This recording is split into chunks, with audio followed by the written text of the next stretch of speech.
भाई धातु रोग अब तक हैंडसम वाला लौंडा बन चुका है, जिस पर अधेड़ उम्र की औरतें मक्खियों की तरह भिन भिनाती है उसकी जवानी का रस चूसने के लिए। वो अपने कलीग से कहता है चल मुझे फटाफट अपडेट दे, जो उससे कहता है तीसरी नंबर की चेयर पर नजर डाल, वो सचमुच मस्त पटाखा है और बहुत बहुत ज्यादा अमीर है, जिसका नाम है शेर की शेरनी। धातु रोग कहता है अरे यार वो तो सचमुच में माल है। कलीग कहता है हाँ वो माल तो है, पर वो गहरे स्ट्रेस से गुजर रही है क्योंकि अब तक उसका 55 बार तलाक हो चुका है, पर अभी भी बुढ़िया की ठरक खत्म नहीं हुई है। उसका परिवार हमारे देश की सबसे बड़ी सुपरमार्केट रन करता है। धातु रोग कहता है अरे वाह यार ये तो बढ़िया बात है, मेरे लिए शेर की शेरनी बिल्कुल परफेक्ट है। जिसमें वो उसको पटाने के लिए फटाफट अपने कपड़े उतारता है और पानी में से फुल टसन टोरे में शेरनी के सामने आता है, जिसमें वो अपने चश्मे उतारकर उसे एक तक देखती है। धातु रोग कहता है मुझे लगता है मेरी जान मैंने तुझे गीला कर दिया। अब गीला का मतलब पानी से गीला नहीं, दूसरे वाला गीला। जिसके बाद 25 साल बीत जाते हैं, जहाँ हम देखते हैं शेर की शेरनी और धातु रोग मस्त सोए हुए हैं, जिसमें वो फटाफट छोटा सा मिरर उठाता है और शेरनी के नाक के नीचे लगाता है, ये देखने के लिए कि बुढ़िया चल बसी या फिर वो मुर्दों की तरह सो रही है। खैर वो अभी भी जिंदा थी, जिससे उसको बहुत अफसोस होता है। जिसके बाद वो घर में टहलता टहलता कॉफी पीता है और हम देखते हैं बूढ़ी शेरनी का आलीशान घर, जहाँ धातु रोग अपने जीवन के कांचे काट रहा था। जो साला रहीसी की वजह से इतना आलसी हो चुका था कि उसने 2 आदमी सिर्फ टैबलेट का पेज स्वाइप अप करने के लिए रख रखे थे। और तो और महाराज को अपने शरीर को कष्ट देना बिल्कुल भी पसंद नहीं था, जिसके लिए उसने बहुत सारे इलेक्ट्रॉनिक स्केट्स खरीद रखे थे। जो साला इतना निकम्मा था कि उससे टेनिस की एक बॉल तक नेट के पार नहीं होती। आगे वो धूप सेक रहा था तो उस पर छाया आ जाती है, जिसमें वो अपने चमचों से कहता है भीड़चोद छाया आ गई, मुझे धूप में लेटाओ। जिसके बाद वो रईस का बच्चा अखबार पढ़ता है, जिस अखबार को पढ़ने के बाद वो ऐसे ही घर में फेंक देता है। आगे वो अपनी बॉडी मसाज करवाता है और बस यही उसका डेली रूटीन है जो वो पिछले कई सालों से फॉलो करता आ रहा है। तभी वहाँ शेर की शेरनी आती है, जिसको देखकर वो कहता है ओह आ गई मेरी जान मेरी बारिश की बूंद। जो उससे कहती है आज तुझे पता है कौन सा दिन है साले, आज हमारी एनिवर्सरी है, हैप्पी एनिवर्सरी। जिसमें शेर की शेरनी उसे एक महंगी सी घड़ी गिफ्ट करती है, जिसको देखकर वो कहता है अरे यार मुझे इस घड़ी की सचमुच बहुत जरूरत थी,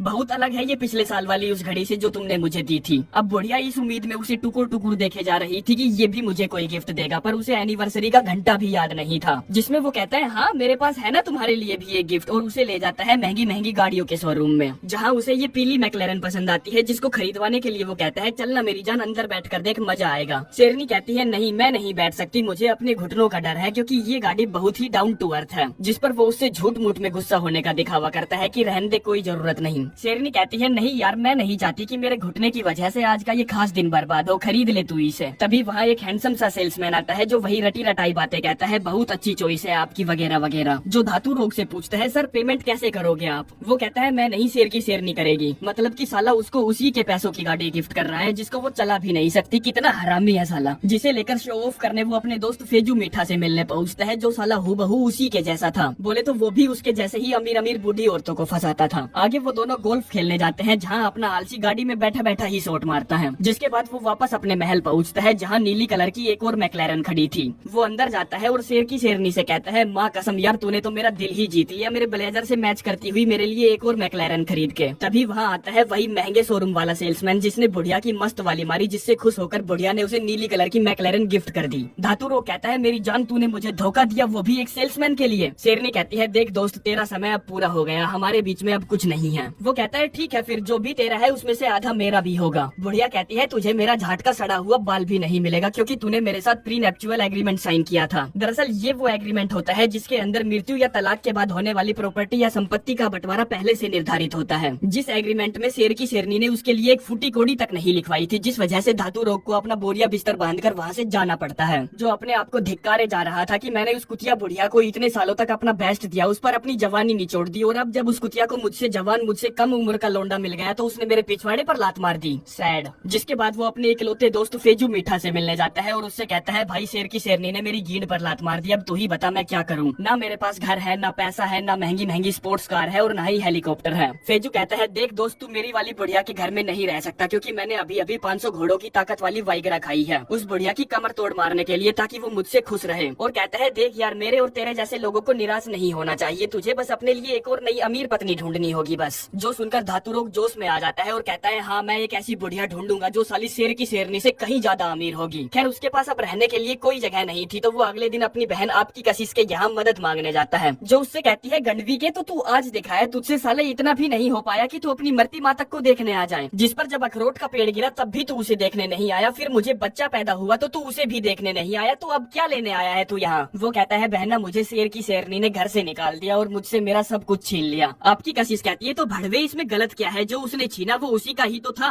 वो कहता है हाँ बात तो तेरी सही है, पर उस कमीनी ने वो कार भी मुझसे छीन ली जो मैंने उसके लिए खरीदी थी उसके पैसों से। देख मेरी बहना, मैं बहुत परेशान हूँ, क्या मैं तेरे साथ तेरे घर में रह सकता हूँ? वो कहती है तू साले अपना दिमाग कहीं उस बुढ़िया की गुफा में ही तो नहीं छोड़ आया साले मतलबी। खैर वो उसकी गुद्दी में एक थप्पड़ मारती है और कहती है बस एक दिन, उसके बाद नहीं। और ये सब वो इसलिए कर रही थी क्योंकि वो उसकी बहन जो थी। जिसके बाद वो उसका अपार्टमेंट देखता है और कहता है ये छोटा तो है पर हाँ चल जाएगा, अच्छा है चल जाएगा काम। तभी वो अपने भांजे को देखता है और कहता है अरे वाह यार तुम तो 6 साल के हो गए। भांजा कहता है काहे का मामा है रे तू, 10 साल का हूँ मैं। जिस पर उसकी बहन उसको घूर घूर कर देखती है तो वो कहता है अरे मुझे क्या पता था। और यार तुम लोग छोटी छोटी बात पर सीरियस क्यों हो जाते हो, जैसे कोई मर गया हो। भांजा कहता है हाँ मेरा बाप जो मर गया है। वो कहता है मैं जानता हूँ, जो जानकर मुझे बहुत बुरा लगा। भांजा कहता है मामा मैं चिकन राइस खा रहा हूँ, क्या आप खाना चाहते हो? वो कहता है चिकन यार वैसे तो मुझे कुछ खास पसंद नहीं है, पर चल देखते हैं तेरा चिकन। जिसमें वो फटाफट बिना खाने का धन्यवाद किए उसे खाने लगता है। जिस पर उसकी बहन उसका हाथ मरोड़ देती है और कहती है पहले प्रार्थना कर।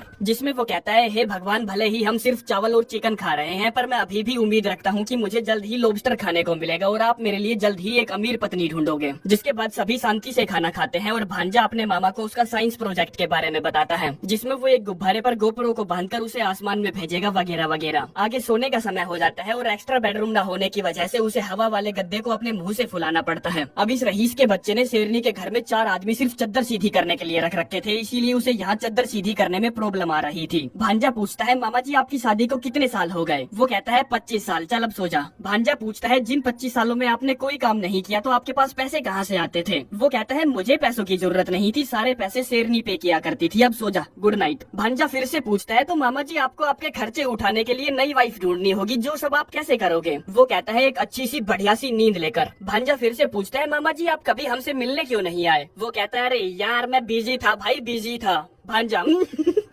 भांजा कहता है आप किस चीज में बिजी थे? आपने अभी तो कहा आप कोई काम नहीं करते थे, बस मुफ्त की रोटियां तोड़ा करते थे। जिस सबसे उसको गुस्सा आ जाता है तो वो जोर जोर से इमरजेंसी इमरजेंसी चिल्लाने लगता है, जिसमें तभी उसकी बहन लठ लेकर आती है। वो कहता है मैं यार सोने की कोशिश कर रहा हूँ और तेरा बेटा मुझसे लगातार बात पे बात किया जा रहा है, क्या मतलब है ये? आपकी कशिश कहती है बे साले मुझे लगा कोई लुटेरा घर में घुस आया है। वो कहता है हाँ, और वो लुटेरा तेरा बेटा है जो मेरी नींद लूट रहा है। जिसमें वो उन दोनों को गुस्से में धमकाकर दूसरे कमरे में सोने चली जाती है। इतने में ही उस हवाई गद्दे से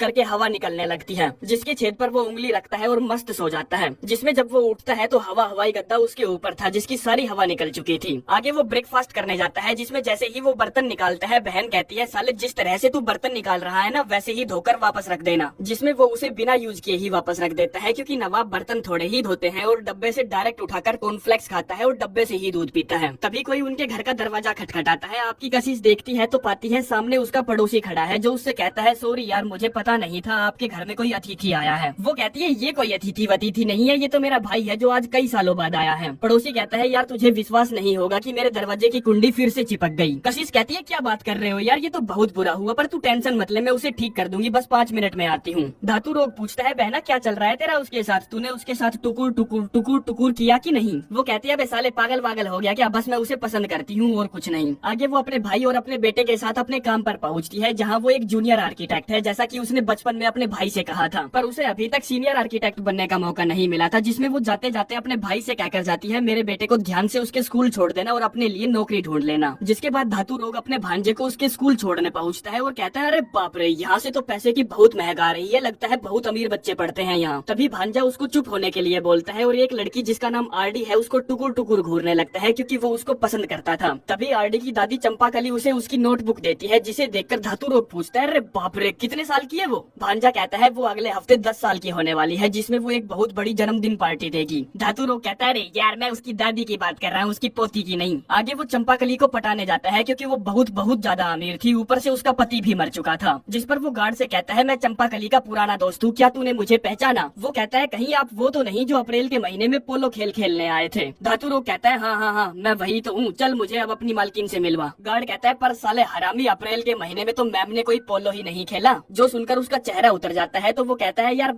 मई में खेला होगा। गार्ड कहता है नहीं, उन्हें पोलो खेलना नहीं आता और पसंद भी नहीं है। जिस पर अपना बचाव करने के लिए वो कहता है अरे यार मुझे शायद कोई वहम हो गया था, मैंने उन्हें कोई और समझ लिया, सॉरी मेरी गलती है। जिसके बाद वो अपने दोस्त फेजू मीठा के पास कॉल करता है और कहता है मुझे मेरी नई अमीर पत्नी मिल गई जिसका नाम है चंपाकली। वो कहता है क्या चंपाकली? भाई वो तो शेर की शेरनी से 10 गुना ज्यादा मोटी पार्टी है। और सुन, आज वो एक चैरिटी फंक्शन में जाने वाली है जिसकी एंट्री फीस $500 है। तो जा मेरे चीते, फंसा ले उसे अपने जाल में। अब बेचारे धातु रोग के पास $500 भी नहीं थे, तभी उसको सामने एक दुकान दिखती है जिसका नारा था कि हम आपको $1000 देंगे, बस आपको हमारा एडवर्टाइजमेंट रैप अपनी गाड़ी पर चिपकाना होगा 3 महीनों के लिए। जिसमें वो फटाफट उनके पास जाता है और कहता है, भाई मेरी कार पर अपनी एडवर्टाइजमेंट पन्नी चढ़ा दो और मुझे फटाफट $1000 कैश दो। जो उसको $1000 देते हैं और उसकी बहन की कार पर स्ट्रिप क्लब की पन्नी चढ़ा देते हैं, जिस कार को लेकर वो फटाफट चैरिटी इवेंट में पहुंचता है और देखता है चंपाकली वहां मौजूद है। और तो और वहां पर स्विमिंग पूल भी है, जिसे देखकर उसको यकीन हो जाता है कि अब तो चंपाकली फंसेगी ही फंसेगी।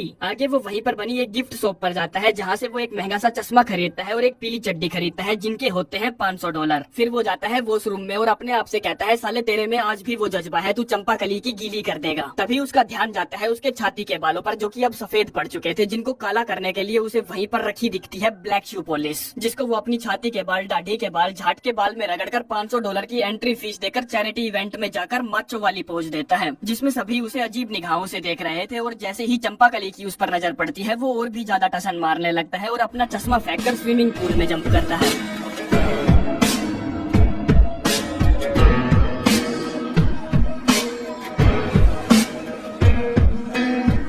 जिससे वो होता है जो उसने सोची भी नहीं होगी। तभी वहाँ चंपाकली का गार्ड आता है और उसे उठाकर वहाँ से बाहर फेंक देता है। कहता है, तुझे क्या लगता है तू अपना ये गंदा सा शरीर दिखाकर मेरी बॉस को पटाकर उसके पैसे हड़प सकता है? नहीं, मैं ऐसा कभी नहीं होने दूंगा। जिसके बाद वो अपने भांजे को उसके स्कूल से पिक करने जाता है, जहाँ उसकी नजर पड़ती है चंपाकली की पोती आरडी पर, जिसको उसका भांजा पसंद करता था। आगे वो अपने भांजे को पार्क में ले जाता है और उसे उसकी तरह चलना, आंखों में आंखें डालकर बात करना, एटीट्यूड दिखाना वगैरह वगैरह सिखाता है, ताकि वो चंपाकली की पोती आरडी को पटा सके, जिसके सहारे वो चंपाकली के घर में घुस सकता था। आगे वो अपनी बहन को उसके ऑफिस से पिक करने जाता है, जो अपनी कार पर स्ट्रिप क्लब का रैप चिपका देखकर उस पर भड़की हुई थी, जो रैप उसे घर पहुंचते ही उतारना पड़ता है। अगले दिन वो अपने दोस्त फेजू मीठा से मिलता है और कहता है, मैंने तुझे जो चंपाकली की फेवरेट चीजों की लिस्ट बनाने के लिए कहा था, वो तूने बना ली क्या? फेजू मीठा उसे पर्ची देता है जिसमें लिखा था, चंपाकली को पहाड़ पर चढ़ना बहुत पसंद है, ट्रेन में ट्रेवल करना बहुत पसंद है और उसका फेवरेट फूड है फ्राइड चिकन। तभी वो होता है जो बिल्कुल भी नहीं होना था। वो पन्नी चढ़ाने वाले भाई धातु रोग की गाड़ी पहचान लेते हैं और इतने में ही उन दोनों की नजर उस पर भी पड़ जाती है, जिसका वो पीछा करते हैं और उसे एक गली में घेर लेते हैं, जिसके अखरोट भींचकर वो कहते हैं, साले तूने वो पन्नी क्यों उतारी जबकि हमारे बीच में 3 महीनों का एग्रीमेंट हुआ था? अब तूने एग्रीमेंट तोड़ा है तो हमें हमारे $1000 वापस चाहिए, तेरे पास 1 हफ्ते का समय है। जो बोलकर वो दोनों भाई चले जाते हैं और धातु रोग पहुंचता है दूसरों की गींद गुलामी करने, बोले तो नौकरी करके पैसा कमाने, जिसमें उसकी बॉस है ये आइसक्रीम वाली, जो उससे झाड़ू पोछा सब लगवाती है। आगे वो अपने भांजे को स्विमिंग कराने ले जाता है, क्योंकि वहाँ चंपाकली की पोती जो आई थी, जिससे भांजा जाकर वैसे ही बात करता है जैसा कि उसके मामा ने सिखाया था। जिससे होता ये है कि आरडी उसे अपनी जन्मदिन की पार्टी में इनवाइट करती है। वहीं आपकी कशिश अपने बॉस को पूरा तेल लगाने की कोशिश कर रही थी कि उसे सीनियर आर्किटेक्ट बना दिया जाए, जिसके वो काबिल भी थी, पर वही है ना, बड़े लोग छोटे लोगों की तरफ बहुत कम ध्यान देते हैं। अब धातु रोग के लिए सब कुछ सही चल रहा था, पर एक दिक्कत हो जाती है, जिसमें आपकी कशिश अपने बेटे के साथ आरडी की जन्मदिन पार्टी में जाएगी, जो धातु रोग बिल्कुल भी नहीं चाहता। जिसको रोकने के लिए वो रात के समय अपनी बहन के पड़ोसी से मिलता है और कहता है, मैं चाहता हूँ कि तू मेरी बहन के साथ शनिवार की रात डिनर पर जाए। पड़ोसी कहता है, मैं क्यों पूछूं उससे, उसने मना कर दिया तो? धातु रोग कहता है, वो तुझे पक्का हाँ करेगी, तू एक बार उससे पूछ कर तो देख गधेड़े। जिसमें वो तुरंत ही उनके घर पर आता है और आपकी कशिश को उसके साथ डेट पर चलने के लिए कहता है, जो उसे किसी भी तरह का कोई जवाब नहीं देती और सैड होकर अपने रूम में आंखें खोलकर पड़ जाती है। तभी वहाँ उसका भाई आता है और कहता है, ये बता आखिरी बार तू बाहर कब गई थी? वो कहती है 5 साल पहले, जिसका मतलब ये था कि उसने 5 साल से अपनी तिजोरी का ताला किसी के लिए नहीं खोला। खैर जैसे तैसे करके धातु रोग अपनी बहन को पड़ोसी के साथ डेट पर जाने के लिए मना ही लेता है। जिसके बाद अगले दिन वो अपने काम पर जाता है, जहाँ उसे उसके काम का भुगतान किया जाता है, जो कि था $56। वो कहता है, भी इनकी लिंड बाकी के $1000 कहाँ है? आइसक्रीम वाली कहती है, भड़वे के 3 दिन ही तो काम किया है तूने, 3 दिनों के इतने ही मिलते हैं। तभी उसकी नजर पड़ती है सामने खुली स्पा की दुकान पर, जिसका रेट था सिर्फ $50, जिन पैसों को वो अपनी मसाज और बॉडी टैनिंग करने में उड़ा देता है, क्योंकि उसे चंपाकली की पार्टी में हैंडसम जो दिखना था। जो सारे चोचले करवाकर वो घर पहुँचता है और तभी वहाँ पन्नी वाले भाई आते हैं, जो उसको गंदी गंदी गालियाँ बकते हैं और 2-4 घुसंड भी पिलाते हैं। पर धातु रोग के पास पैसे नहीं थे, जिसमें वो उसके भांजे का गोप्रो उठा ले जाते हैं, जो कि उसके साइंस प्रोजेक्ट के लिए था। जिसके बाद जैसे ही वो दोनों माँ बेटे घर आते हैं, तो मामा भांजे तैयार होते हैं, जिसमें वो दोनों सेम ड्रेस पहनते हैं और आपकी कशिश डेट पर जाने के लिए पहनती है काली ड्रेस, जिसमें वो मस्त टोटा लग रही थी। आगे दोनों मामा भांजे बर्थडे पार्टी में पहुंचते हैं, जहाँ भांजा अपनी माल को देखकर उससे बात करने जाता है और मामा अपनी माल को देखकर उससे बात करने जाता है। जहाँ वो एक बार फिर से फेजू मीठा की दी हुई पर्ची पर नजर मारता है और कहता है, तुम्हें पता है मेरा पैशन है पहाड़ों पर चढ़ना। बुढ़िया कहती है क्या बात है, मैंने भी बहुत पहाड़ चढ़े हैं पर अब मुझसे नहीं होता। जिसमें वो उसे तेल मारते हुए कहता है अरे यार क्या बात कर रही हो, आप जैसी सुंदर बलवान नारी निश्चय कर ले तो वो कहीं भी चढ़ सकती है। वो कहती है नहीं अब नहीं चढ़ सकती और उसे अपना नकली हाथ दिखाती है जो उसने पहाड़ पर चढ़ते वक्त गवा दिया था, जिसकी वजह से अब वो पहाड़ और पहाड़ पर चढ़ने वालों से नफरत करती है। धातुरोग बात घुमाते हुए कहता है मुझे यार ट्रेन से ट्रेवल करना बहुत पसंद है। तभी बुढ़िया उसे अपना दूसरा हाथ दिखाती है जो उसने ट्रेन हादसे में गवा दिया था। कहती है मुझे ट्रेन से और ट्रेन में ट्रेवल करने वाले दोनों से नफरत है। वो कहता है पर मुझे पक्का यकीन है कि तुम्हें फ्राइड चिकन जरूर पसंद होगा। बुढ़िया कहती है भीषड़ी के तूने कौन सी किताब पढ़ी है, मैं नहीं जानती पर मैं मुर्गियों पर होने वाले अत्याचार के खिलाफ हूँ। जो बोलकर बुढ़िया गुस्से में वहाँ से चली जाती है। वो उसके पीछे पीछे जाता है कि किसी तरह तो पट जा साली।